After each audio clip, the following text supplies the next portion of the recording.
are actually cross-contextual, which means that it applies here in business, in finance, and also in arts, music, history, or whatever you want to teach. So this is my agenda. Introduction, there are 3 to 4 things that I want to emphasize. Making learning simple, so simplicity is always good. Making learning relevant and practical, that's important. If you read into Dr. Hu's articles, a lot of his research is actually on this practicality point. I think he has a research article on MOOCs. He analyzed 3 different MOOCs, and then basically one of his first conclusion is that the learning materials have to be practical and relevant in order for the learners to feel that they're actually learning something. So have to be relevant and practical. Making learning interactive. This is more like an art than science. There are a lot of tools we can use. I'll tell you more afterwards. Closing appendix. So that's basically it. Introduction. Just a brief introduction of myself. I did my undergraduate at Berkeley, as Dr. Yu mentioned. I graduated in 2006. I went to JP Morgan for a while. So I was in asset management in New York, and then in investment strategy. Asset management in San Francisco, and then investment strategy in New York. Back then, things aren't so in San Fran. Have anyone been to San Francisco before? So in San Fran, people are very relaxed. They are very nice. My boss will actually leave around like 6:30, so I get to leave office around like 7. So it's like a very good place, nice to hang out. And then in New York, people won't leave until like 10 or 11.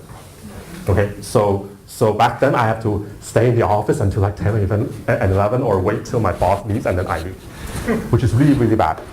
And afterwards, what's really worse is that I went to banking. I came from Hong Kong and I was in banking. And back then, leaving at 10 at night is considered early. So I have to leave. So back then we had a joke. Anyone who leaves before midnight is essentially you are at risk of getting fired because you don't have job, you don't have work, and yeah, that was fun. I constantly have to leave around like 3 or 4 a.m. in the morning, go back home, shower, and then sleep, get up, and then go back to office. My boss will call me at like 8:30 a.m. and ask me, "Where are you?" And I'll say, "I'm on my way." So it's actually a very inspiring trip from business school to banking. And what happens during business school is that I actually back then, so let's backtrack a bit. Back then here, I was very, let's say I'm naive and innocent and naive. So in Mandarin it's called 宅男. Okay, so I play a lot of video games. I was a complete nerd. And during business school, I learned one essential skill: drinking. I drink a lot. I drink like crazy. I like tequila shots, vodka, Red Bull, everything. So back then I was thinking like life is good. You just get drunk every day. It's totally fine, right? And afterwards, once I left banking, drinking became my essential skill. So if any one of you guys have encountered those like investment firms in China, you don't really need to know finance or business or accounting. All you need to know is that your alcohol tolerance is sufficient to handle your clients. So that's one thing that I think bridges the gap between business school and my thing in DC. So venture capital is basically a form of investments. We do that in China a lot. So the signature of my experience back then is actually MITE, so which is great. So now I'm doing my PhD with Dr. Hill. My thesis is actually on innovation in China. So we are analyzing Chinese startups and understanding how innovation, this so-called frugal innovation, works in China. So these are the things that I've done in China. A lot of these guys, like the Chinese senior management, 国企的那些, they will sit there like for the whole day listening to people talking, and then at night they'll go crazy drinking, and they will toast to you, right? They will say like, "Oh, Dr. Hill, nice to meet you, man." And then they'll 敬你一杯, 敬你一杯. And then afterwards, because I'm a guy, oh my God, I have to drink every time, right? For the girls, like most of you guys are girls, you guys have a privilege. to not drink, which is utterly unfair. But anyway, so what happens is back then I drink a lot. We signed something with the university. I gave talks on innovation, on understanding like I don't know, like blockchain, big data stuff. So there are more. These are more with universities, the NY in Shanghai, with UST, the mentorship program, and then so this thing here.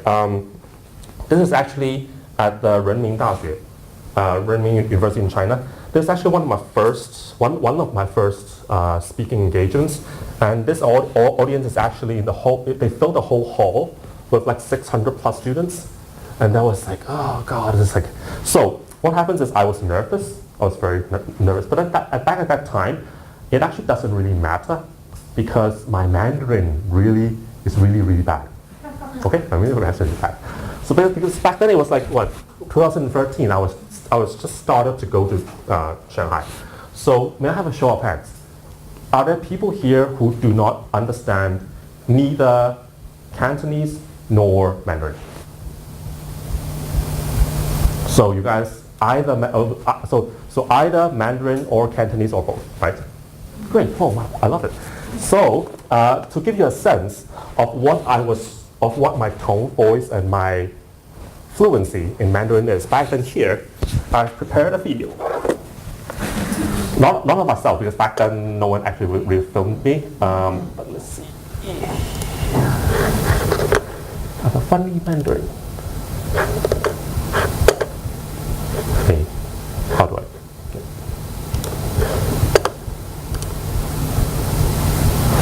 印度的系在体育盛事第31届夏季奥林匹克运动会刚刚在巴西的里约热内卢圆满结束。So this is about the chief executive of Macau giving a speech about the Rio Olympics. Okay, he's trying to tell people that the athletes are great and everyone is like and everyone loves China. So you know. 我国运动员在比赛场上顽强拼搏，奋勇争先，共取得了26面的金牌、18面的银牌、26面的铜牌的佳绩。澳门广大居民密切关注着我们国家体育建立的每一项精彩赛事，见证了你们为国家争光的每一个难忘的时刻。借着这一次国家奥运精英运动员访澳的机会，可以让广大的澳门居民更距离地目睹奥运健儿的风采，了解你们争取胜利的心路历程，也可以让我们的青少年向各位运动员多多的学习。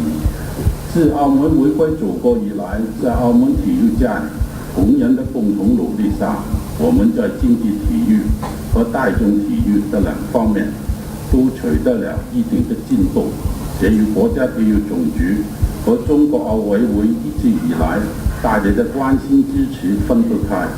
这一次代表团的到来，必将在一起点燃澳门居民对体育的极大热情，也将积极推动体育事业的进一步发展。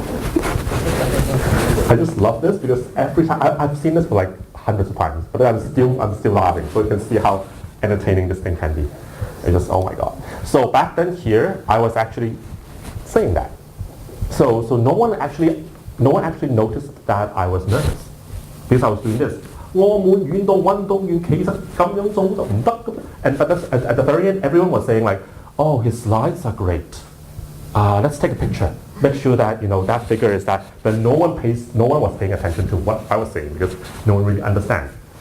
So that was my experience, my first speaking engagement. So I was standing here, and it was quite a scene, quite a how should I say it? It's like that's how engaging it can be. Okay, so that's it. So before we go into all the content, I just want to address one cultural issue. So what I'm talking here, sometimes the things the techniques that I will talk about, it may not translate directly into a Chinese context. Okay, cross-cultural is another huge thing that I think it can be researched more into. I just want to show you how. So this is a typical website layout. So for the Stanford School of Business, they have this cute, handsome gentleman, and then like they say like an interview with a new Stanford dean, blah blah blah, and then so it's very clean. There are no words, and you have to go into like experience programs, and then just doop doop doop doop, right? So there are links. I'll show you a Chinese website. Okay, so the Chinese website is very different. So back then, I didn't really understand, and I thought like, so this is basically they didn't have the technology, and then the e-learning tools are different, blah blah blah. I thought there are a lot of like reasons behind, but turns out that it's different. Chinese people usually want to go directly into something that is so let's say if they have like topics A to Z, okay? Chinese people want to go directly to project I, directly. So they would like scroll down and say like, "Doop, that's it," okay? But Western 老外, Western people is different. They would think along concepts along categories. So they would say like, "Oh, I want to take a look at how Stanford students think. So I'll go into the experience, I look around and so there are multiple levels to the whole thing. So bear in mind that the cultural significance or the cultural implications can be wishy-washy. And I can show you how sometimes I'll try to tackle both Chinese and Western audiences. Okay, so the first one, making learning simple. This is actually a chart that I use whenever I talk about financial stuff. It's simple and it shows relationships. So what I usually do is I show this, and then a lot of people will say, so this is the money that you have in your pocket. This is the bank. And this is the corporation, Alibaba or Tangxin. Okay? So there are three constituents, three stakeholders. And what I would say is that, so let's say if you are me, so let's say, so if you are a normal person, like a 屌丝, so like me, 屌丝先生, and what I do is when I walk into a bank, I would engage with the commercial banking agent, because that's something that they would talk to me about, loans, blah blah. If I am wealthier, like 马云, 高大上, 高富帅, okay? If I'm 高富帅先生, when I'm walking to the bank, I'll engage the private banker. So I use like examples. I use different situations and context to show, so basically these banking divisions have different functions and they deal with different people. So using an experience to talk about things like these are usually better because you are actually using the audience's perspective, right? So it doesn't really work if you say like, so commercial banking, they deal with like normal people taking loans out. Usually it's prime rate plus 3%, and then like for the first sentence, okay. So always remember that you want to engage the audience with an experience. Tell a story. What I usually do is I try to link up everything and make sure that the whole scene makes sense. If I'm talking about things on this slide, I'll talk about, so let's say Alibaba is going public. If this company is going public, they would engage the bank through the investment banking arm. That's it. And then Ma Yun would talk about, things like, pricing, valuation, blah, blah, blah. Okay, so this works. And this is the chart that won't work because it's too complicated, right? So if you show something like this, 99% of the cases, of the situations that you would deal with, it would not work because it would just overwhelm the audience, blah, blah, blah, right? I guess you guys should already know about this. It shouldn't be too complicated. But I want to engage you guys with one thought exercise. Can you think of a situation where showing this actually makes sense? Think about it, right? So is there a situation where showing something like this, where you can't even see the words actually make sense? To see the overall pattern. Okay. So when would you, an overall pattern of things that you have talked about in the past, or an overall pattern for what? Or overview of the whole picture. Yeah. And that helps with what? With that helps with taking a macro view of everything, right? So this chart usually 99% of the time would not work. The 1% that it will work is that you spend like what? You spend like 1 year and you talk about every single small piece. So there's like one semester, second semester, third semester, and then the fourth semester. That's like 2 years. Okay? So you finish two years of work. And at the very end, you tell the students, so this is what we have covered. Get it? And that will work because with a lot of background knowledge, the student will get, oh, so now I see it. So it makes sense because the first level here is about X, Y, Z. It leads into A, B, C, D, E, F, G. Okay? So do not discount these charts. At the very first glance, it may look like stupid, but then there might be instances where I actually use these things. So bear that in mind. Same thing. Haven't seen slides with all text. Should have, right? All text. Always. Great. So tell me how you think. Well, like do you like charts or slides with all text? Slides with all text, it's easier to produce. Like imagine like you're having to do this. How long would it take you to do this, right? So a slide with all text is actually easier to make, of course. But then there are always times when you actually use this.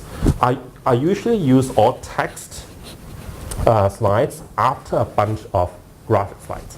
So if I have like this, like 3 or 4 of these, I change into this. That helps to manage or grab attention. Because what happens is people are very like, they love the colors. They're like, oh, this blue is different from this purple. I love this red. I can kiss it, that, right? So there are different things that they will like wander around, and then a whole page of text makes them think, grounded. Okay, and there's also one cultural difference here as well. Chinese people, I don't know why, Chinese people usually like text more. There's this phrase in Chinese called 干货, right?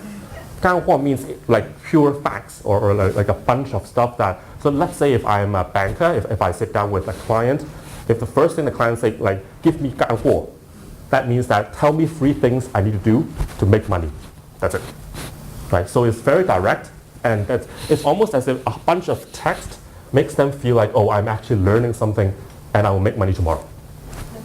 Okay, so make sure that has to do with something like if you want to do a summary, all text is great sometimes, but don't overdo it. As in like, if you were to do like all text everywhere, then it's like a bad thing. And one thing I want to bring out from this slide is that you see how like I use like bullet points. So bullet points are given, right? Everyone knows how to do bullet points.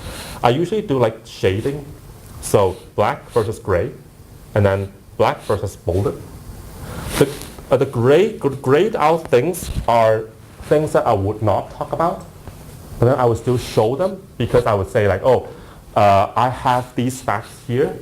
If you want to read more, read more. If you want to ask me, please do ask me about it, but then I will not talk about it. Okay, so it shows depth. It shows 就是有一个很深的分析. Okay, it shows how deep your analysis is, but then it does not take away your time. It does not take time to elaborate on. And there are things like FICC. No one knows what FICC is, so I just gray it out. And the bolded ones are the anchors for my presentation. So let's say if I am still on this slide, I'm like talking till here, and there are 5 minutes left, right? So like here. So I finished like in like 2 minutes. And here I only have 3 minutes to talk about this slide, right? So what I would do is I'll talk about morph into private bankers. So yeah, morphing into private bankers is trend. IBD inequities are safe. And then Asia is the place to be. And then end. So you see how fluid it can be? It's very dynamic, 很灵活. It's as if you have like a whole day to talk about this slide, you're going to talk, so FICC means fixed income, commodities, and currency. Right? You can talk about a whole bunch of stuff. But then if you only have like 2 minutes, just bam, bam, bam, done.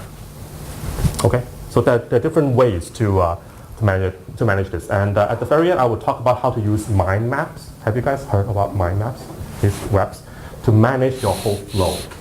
So the better, you need to have practices, you need to have scripts, but then like the more materials you have, the more backup time, or the more leeway or flexibility you have when presenting. Okay, any questions so far? No questions. Another huge chart. So usually people like charts like these because it feels like it's kind of merging, bank coming together, bank marrying each other. So it doesn't matter like if it is Bank One or JP Morgan, blah blah blah. All you need to convey is that message. There are always like very keen students. So when I was like doing these presentations, like these here or these here, there might be some usually it's a guy, I'm sorry guys. So usually it's a guy who's 功课难 like who is in a science or engineering stream. He would read everything about, let's say, Citigroup, knowing like, how many mistresses the CEO has, like a lot of stuff. So he'll be here. And then when I am presenting this slide, he would raise his hand and he would say like, hi, how are you? My name is John and I'm from China and I'm from the Hunan province. And so you keep on talking, and I would say like, okay, please pause a minute. What's your question? And then you say like, oh, my question, yes. So about Citigroup, I know that his CEO has a mistress, and please rephrase your question. And then he would say like, oh, so what do you think about the future of Citigroup? Right? There will be students who try to take you away or to try to tell you so many things that he or she might take you away from your direction. So I want to talk about bank consolidation, bank coming together. And then he wants to talk about, let's say, I don't know, let's say the future strategy of Citigroup in China. Right? 花旗银行在中国未来的发展。And in that situation, I would always take the question offline, which means I would tell him that, okay, great, talk to me afterwards. Okay, so don't let when you're presenting, when you are instructing the class, you are the pilot, you are the one in command. So don't let people say, oh, can you please talk about Bank One here? I just love Bank One. Oh my God, come on, right? It doesn't. If the end goal doesn't help you, it doesn't really help you to talk much about it. It's okay to talk to a person afterwards, though, right? If this person say like, oh, I just love Bank One, I dream about it, can you tell me more? Afterwards, I can answer questions. But during the presentation, it's no good to digress, okay? Because that, like, not a lot of people would care about how you love Bank One, right? So, cool. So this slide is about focus and about bank consolidation. This one. So this is also about managing attention. So back then, so this slide here and this slide here, all the techniques that I talk about are about management, the attention management techniques, right? You're managing the audience attention, like where they look, where they feel, what they see. So this slide here is special. It's not very complicated. So this slide is used whenever I advise startups, venture mentoring, like 创业导师. Whenever I talk to startups, we usually do things like these. So it's not complicated, right? No one would say it's complicated. It's fancy. So you have arrows, and then there's shading, and then lots of like big words, scaling, localize. I don't know what localize means. Cash burn. So all these things.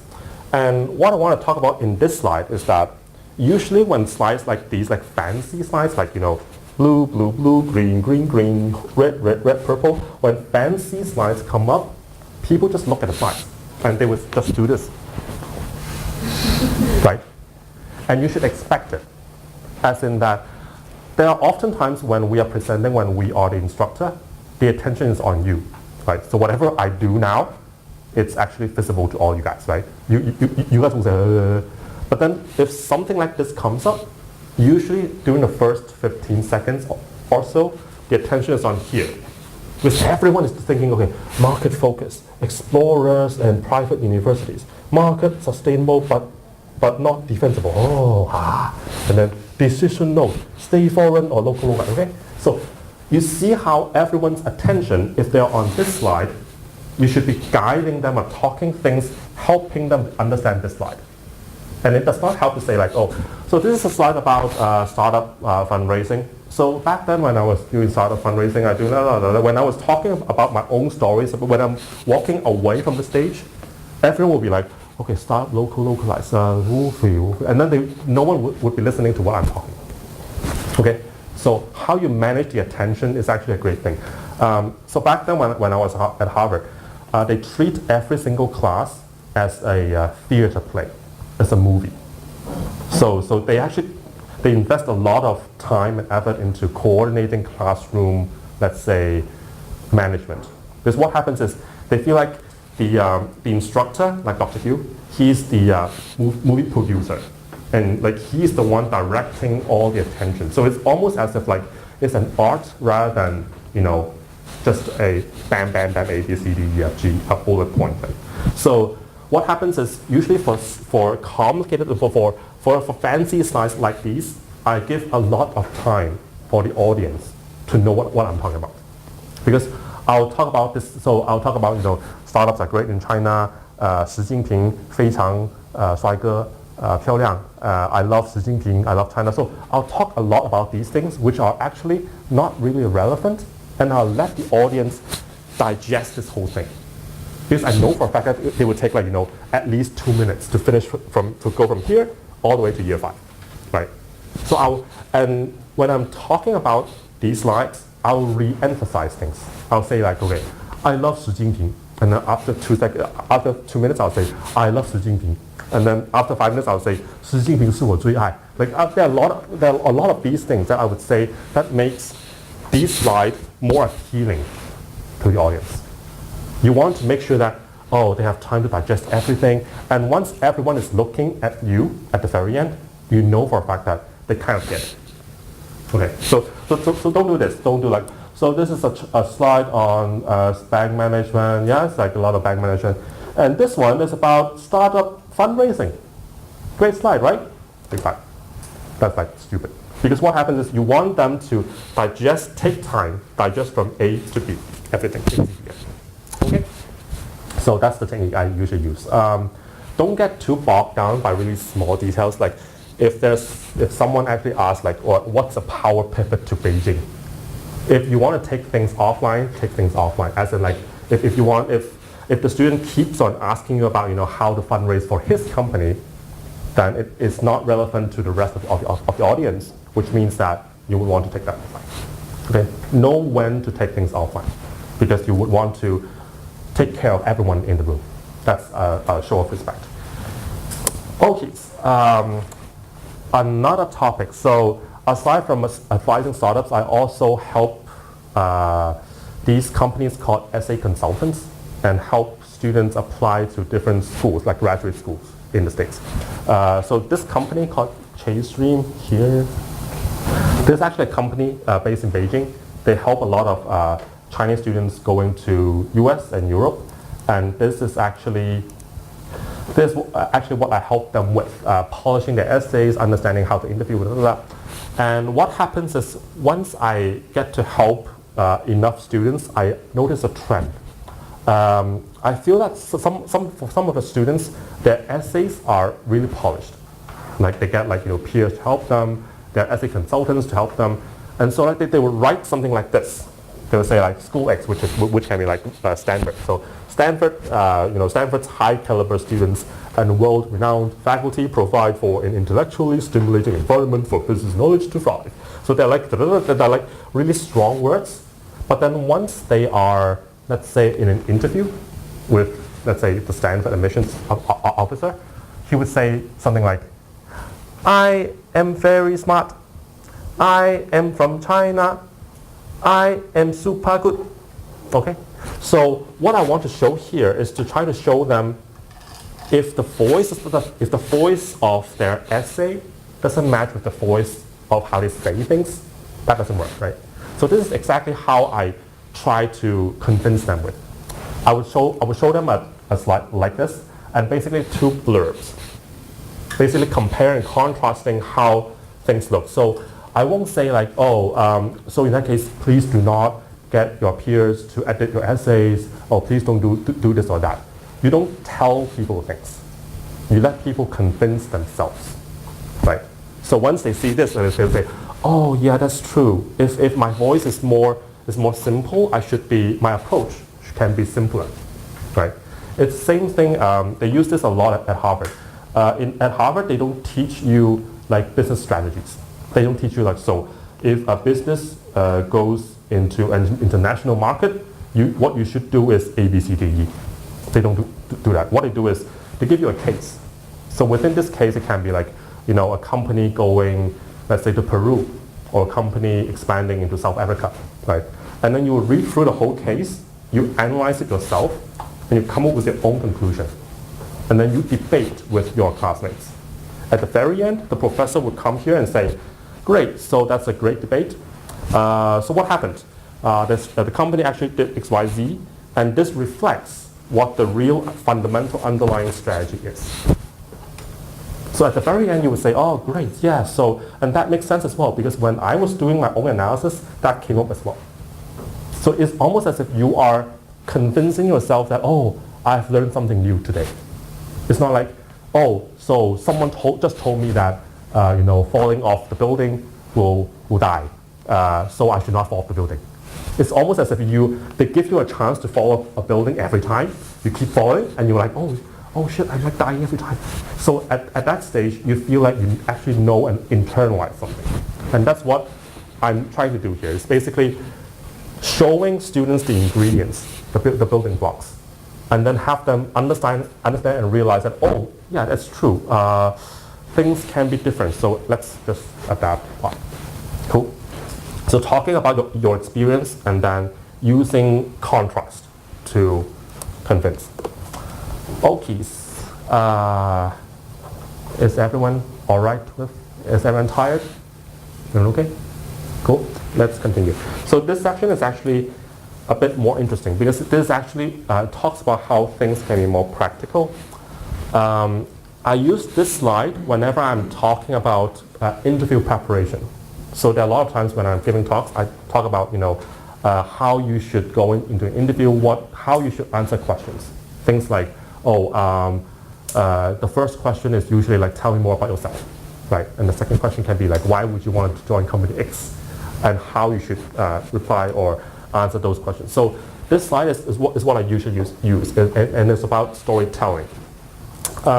Remember, when you are an instructor or whenever you are interviewing with someone, you are always the storyteller, which means that it doesn't help if you just list out facts, right? It has to be a story.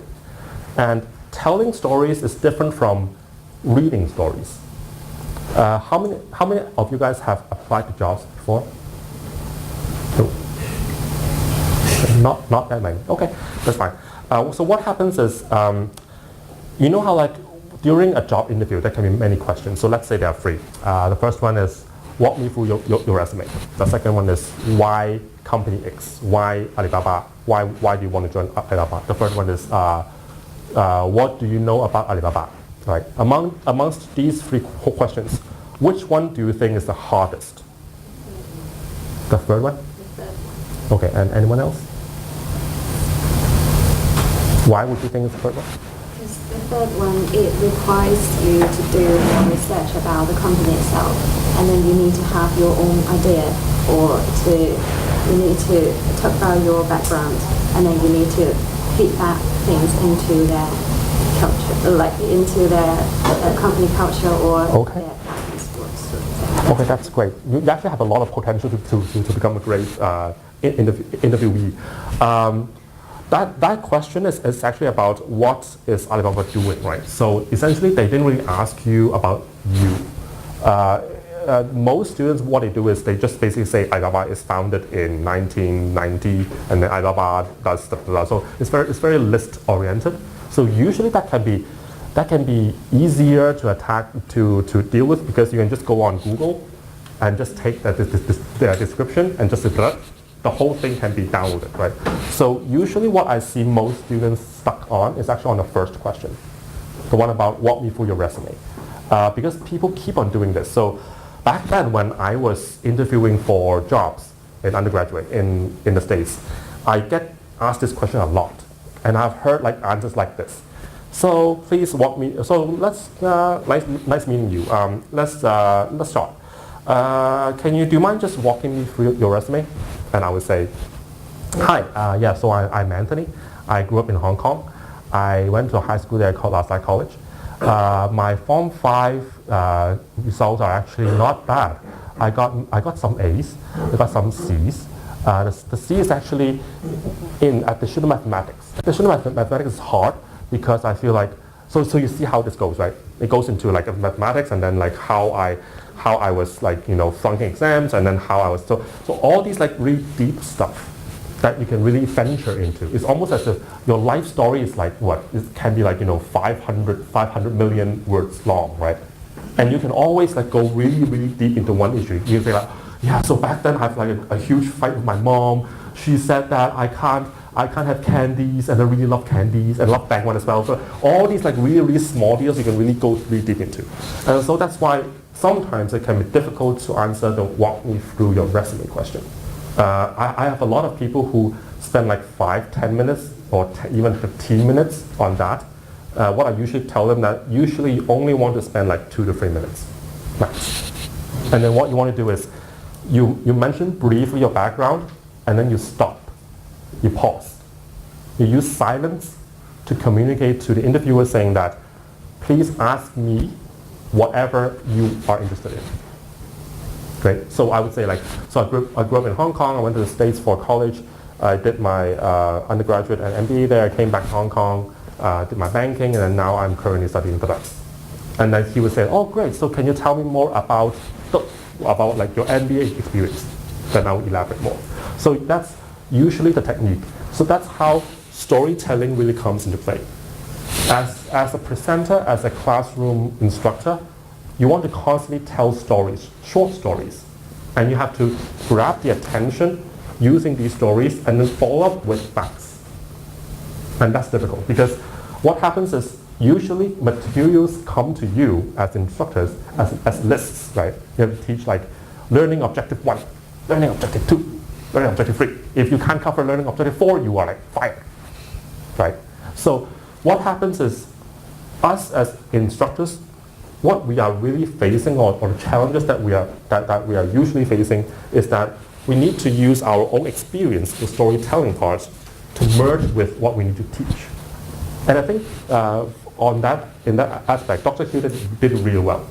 You see him like using passion. He would go things like, so that's not really good. So he's like very passionate about it, right? He's super passionate. And they've not seen that yet. Okay, not seen that, but you will see that. That's like sorry for the spoiler. But yeah, so you would see his passion, and I can guarantee you there are a lot of students, there are a lot of teachers, both like here or like in the States, who are less passionate. They would come in and say like, okay class, page 96. Today, we're just going to talk about C++. So make sure that, what was I talking about? So log 2 to the normal 3 is, 2. They are very like, it's almost as if they're just a robot. And then finish, and then you go back home and do homework, right? Nothing. So what happens is, if you look into the research that Dr. Hugh does, or did, I guess, you would see that the passion that the instructor shows is actually something that really determines how creative or how lucrative the class is. And sometimes that can be difficult. I can tell you there are many times, so usually when I go do these things in China, like, I don't know, like this and that, these are okay but then there are some universities that are really far away, like Nanjing Dashi or like those like, so there are campuses that are really, really far away. And it takes us like a whole day to get there. And by the time I'm there, I'm like so tired. I'm like doing this, hi, can we start? Yeah, we can start. And then there are actually times I would stand on a stage for like 5 to 10 minutes and I have to excuse myself because I was like, so about this. So make sure that by the time you are teaching, you are like mentally alert, right? You're mentally alert, that you are capable of doing this. There's this term called emotional labor. It's a new term. I think both Harvard and Stanford is looking into it. It's what happens is they are investigating how people like flight attendants some bank tellers and also instructors, sometimes they are spending so much effort in terms of managing emotions, both their own emotions and the emotions of the audience, that it can be laborious, that it can consume them. So it's actually a new thing. So, and it's getting more and more relevant, especially in China, because we are shifting into a tertiary industry-oriented place, right? So before we manufacture things, we just do this and that, easy. Now we are people-oriented. We need to do, there's like one belt, one road, 一带一路. There are like so many things that is service-oriented, that you have to interact with people. And with that, you are essentially, you have to not manipulate, but manage emotions well. Okay, so that's one thing. Cool, let's there's a tiny bit. Oh, so this is what happened when you go through the whole thing about going back to the point about talking about your Form 5 math failure and and then like the interview would basically, like, you won't see the interviewing sleeping like this, but then he would just fade out, right? And I do this a lot too during college. I would sit, like, usually I'm late to class, and I would like sit here, and for the first 2 minutes I'll pay attention, right? And then after 5 minutes, it's usually that. So after, like, what happens is it really depends on the instructor. There are times when I actually like sleep, like I almost snored. And that wasn't very, it didn't really went well. Cool. So let's go on. This is a slide where I try to infuse more practical things. So basically what happens is, this is the Bloomberg terminal, which is the like a financial data source. So usually students love this because they feel that it's high tech. It's black, the background is black, and then there are lots of numbers, you don't know what's happening, and oh my god, it's so great. You see there's like, there's like 14.69 here, right? So they like these things, and what I usually do is I show them this, and I tell them 1 or 2 stories about it. I would not focus on things like, for the S&P 500, yesterday it went up by 0.62%. Can you tell me what happened? Right? So that doesn't work, because like no one actually knows what's happening here. So how you want to engage them in this context is different from showing them what's happening here. So this is basically a very basic, simple interface for finance people. And we use this a lot during the job, and I will tell them that. But what happens is I would often add a story. I would tell them things like, is there a pen here? So back then, I was actually in London working on this, and my boss actually is there. Excel here. No Excel. Okay, is that pen? Marker. Yeah, marker. There's a marker inside there.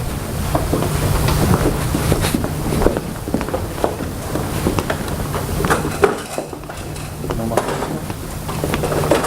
This is you can go there. So I would tell them one story, and usually the story is not really about, it's about finance, but then it's just a fun story. And usually in most of my stories, my boss actually is like crazy on things, and then he would like say like, I'm a really bad person and I suck at XYZ. So I would tell them this. So back then when I was in London, I have to pull do stock pulls. Stock pulls means that my boss wants me to find out the October. Can I see this? Okay, so I'll just say, So my boss wants me to pull or to find out the October returns for Alibaba. Okay, October returns percentage for Alibaba, which is BABA. Okay, so I'll just find a number, and so I go onto this terminal, and within the terminal there would be like two dates, the beginning date and the end date. easy, right? So I'll put like, October 1st. That's beginning. And then still it says like, well, I don't know, 5%. And then I took this number, I grabbed it, I showed it to my boss, and he was like, this doesn't make sense. Are you stupid? And I was like, huh. What did I do wrong here?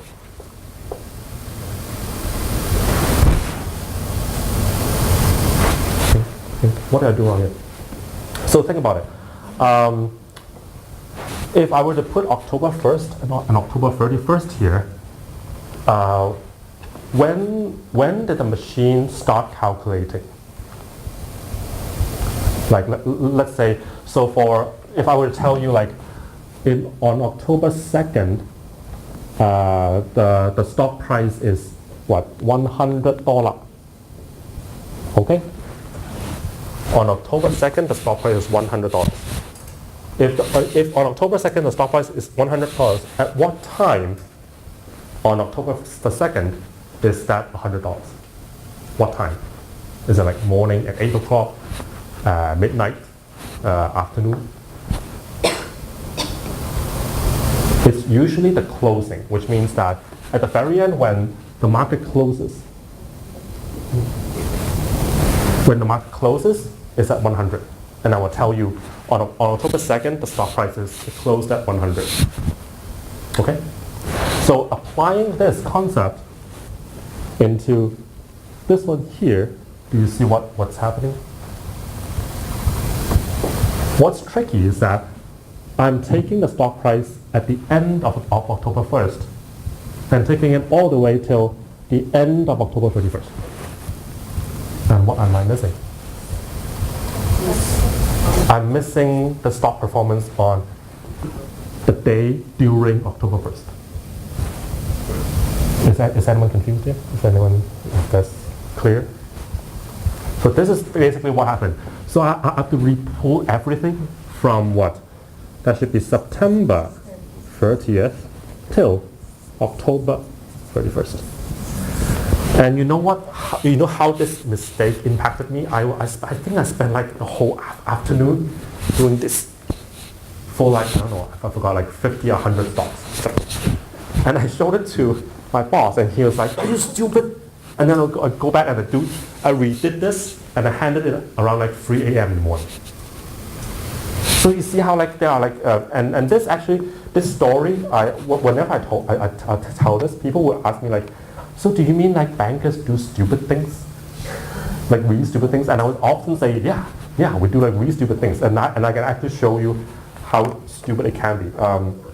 So this is usually the story that I tell for slides like this. So it does not help for you to go through everything here. You can just tell them macroly what's happening, okay? And sometimes I feel like, especially for Chinese students, they love 干货. So whenever they love like these facts, these 干货, whenever you tell them acronyms, like explaining acronyms, they will think, So whenever I say like EMEA, EMEA means Europe, Middle East, and Africa, they would go crazy. They would like, so what happens is I would often interweave both stories and then mini 干货, mini stuff facts that you need to tell them. So it doesn't help if you say like, so Dow Jones is what, S&P 500, Nasdaq is TSX, It doesn't help if you just list out everything. But you can go with a story, finish that, and then go back and say, by the way, EMEA means X. Okay? So you want to engage them across multiple channels, both storytelling, fact collection, experience sharing, and everything about how you actually do things at work. And that, I think, sometimes that helps with switching your mode of engagement. That's really powerful because I think we are often bored by one specific channel of communication. So let's say if I'm like telling stories throughout the whole day, at the very end you'll say like, this guy is just full of stories, like really boring, and there's no 干货, no facts, so I learned nothing. So this guy is like, stupid. But if I weave everything together, then it helps with your learning process. At least you remember something different. Okay? Charts. People love charts, especially charts that look fancy, complicated, and you don't know what's happening, like this. Like you actually don't really know what these are. And back in New York, so this chart is about the overall market. For each sector, there's like a return, and the green things here are the sectors that performed well, positive return, green.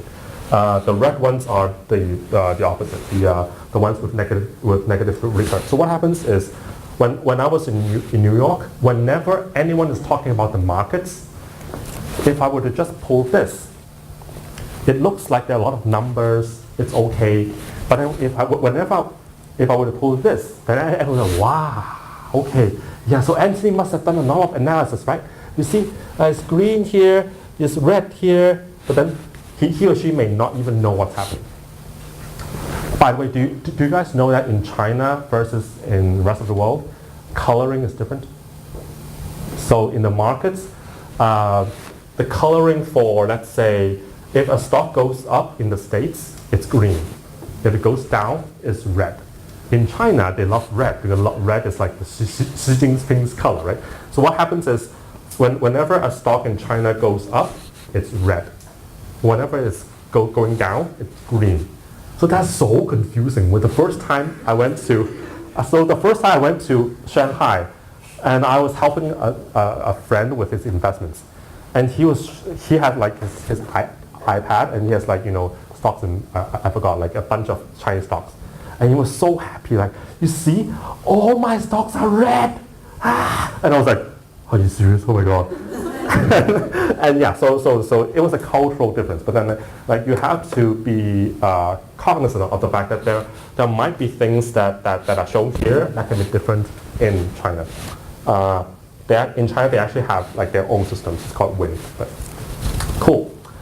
Next slide. This is about trading. So this slide here is actually one step beyond from this.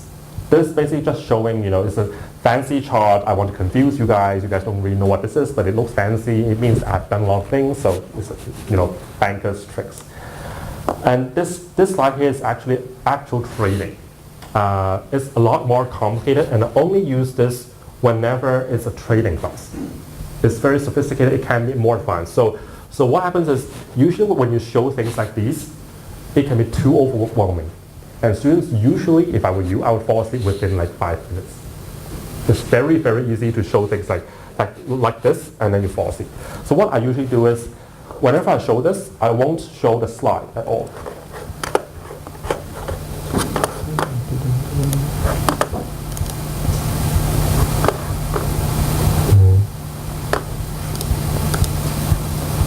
Okay.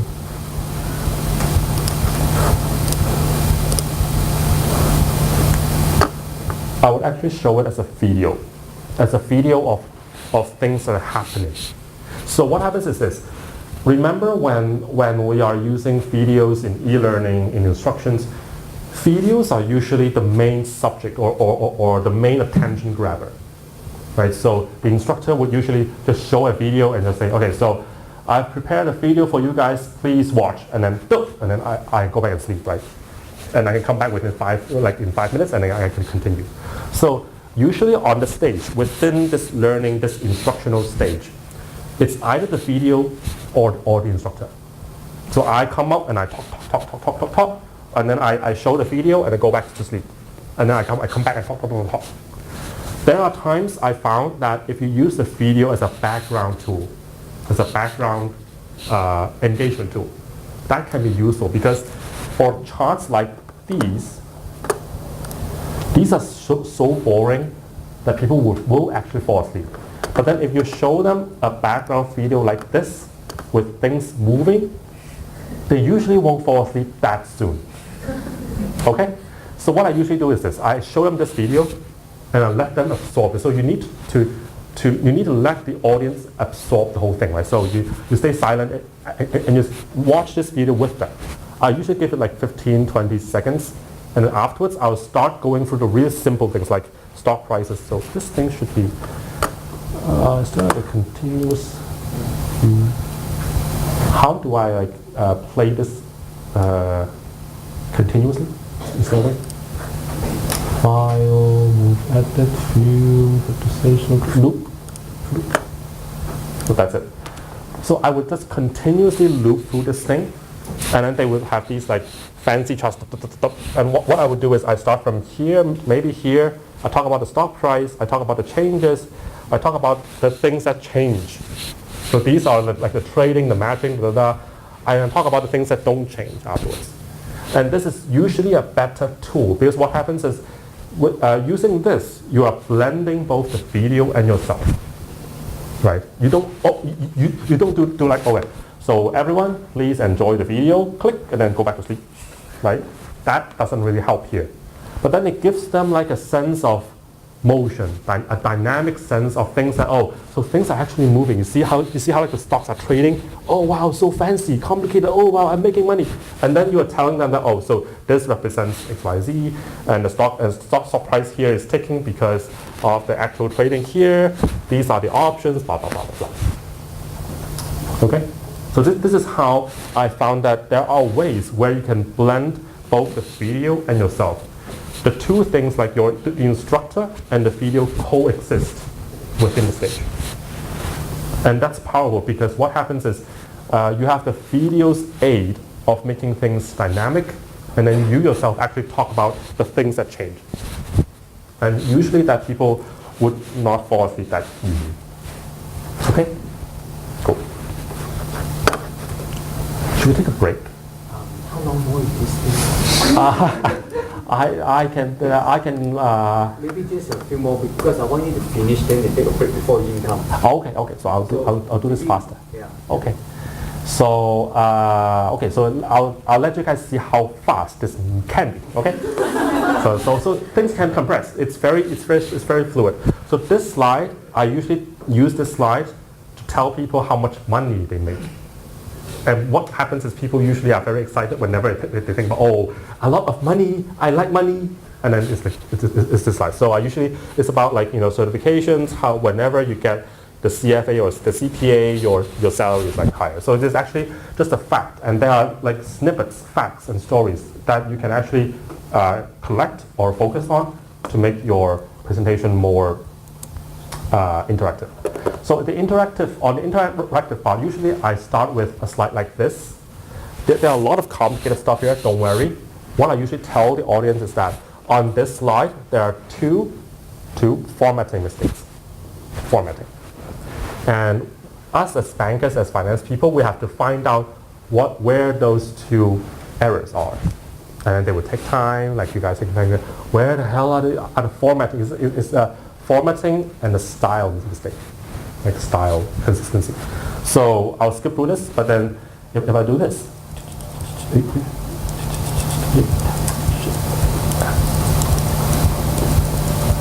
see it?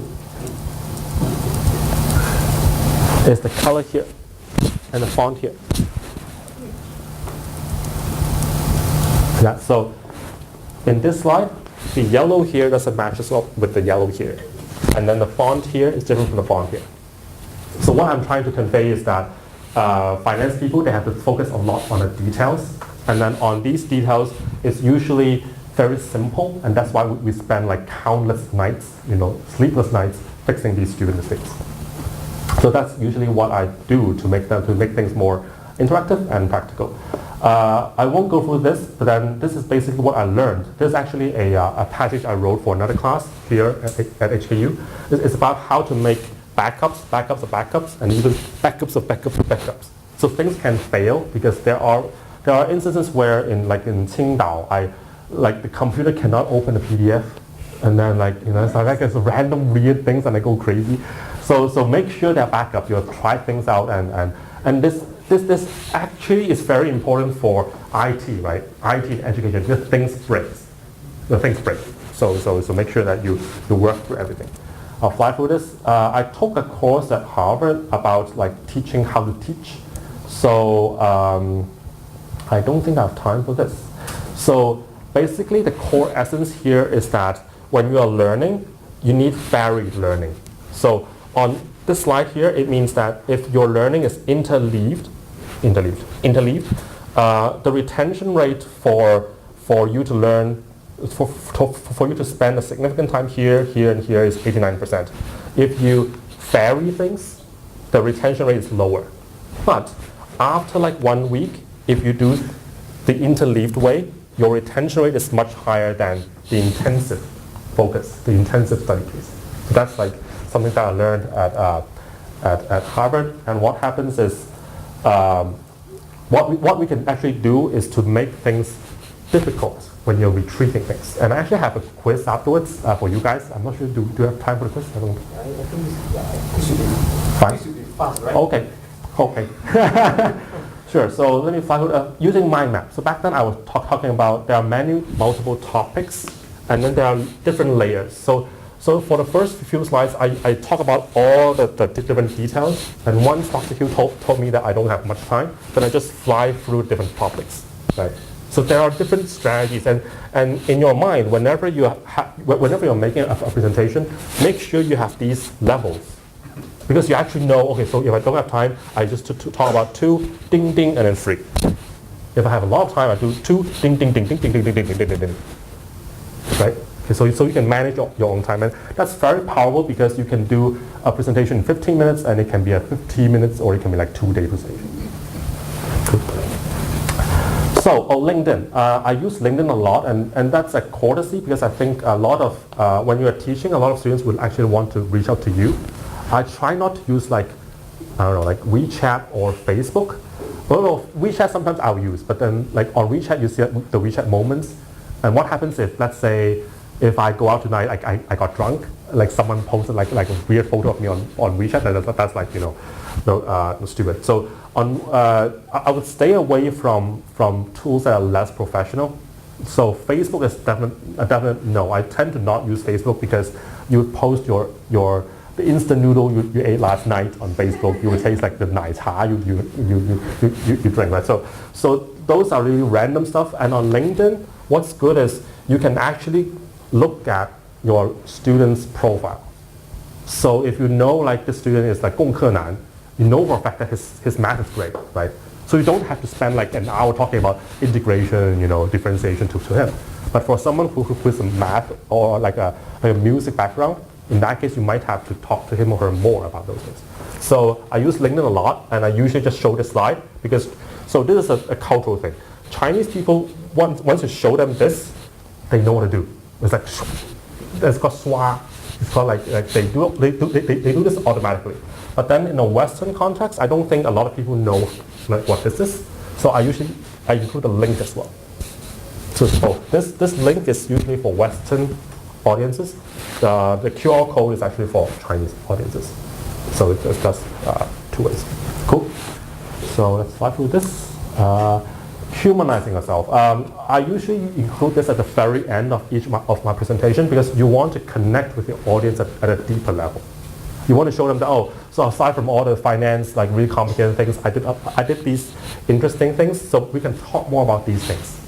And what happens is, once you connect with them, you know them better, and then they would open up, they would ask you like, you know, direct questions. Much better than they ask you things that you sense like, oh, is she asking about X or Y or Z or how should I? So that you take away a lot of those like, you know, barriers of communication. So I tend to show this, and I would say I did these things. I went scuba diving. It's fun, and I can show and I can share with you more about the details afterwards.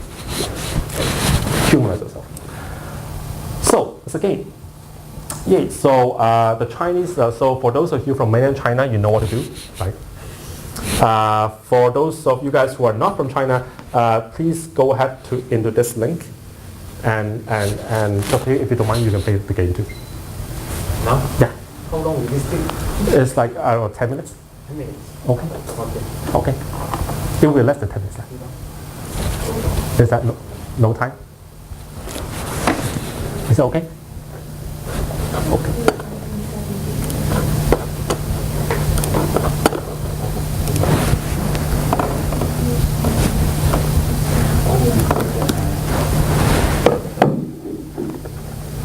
Anthony, are you giving away an iPhone 7? No, I'm not. Why? Because that's what I get when I scan it in. Are you serious?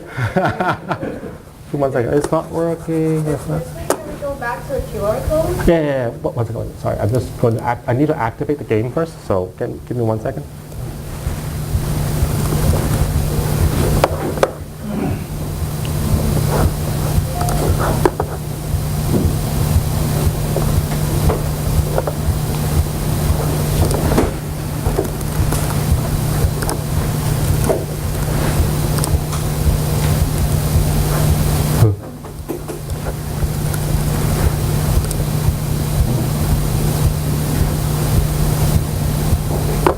Okay,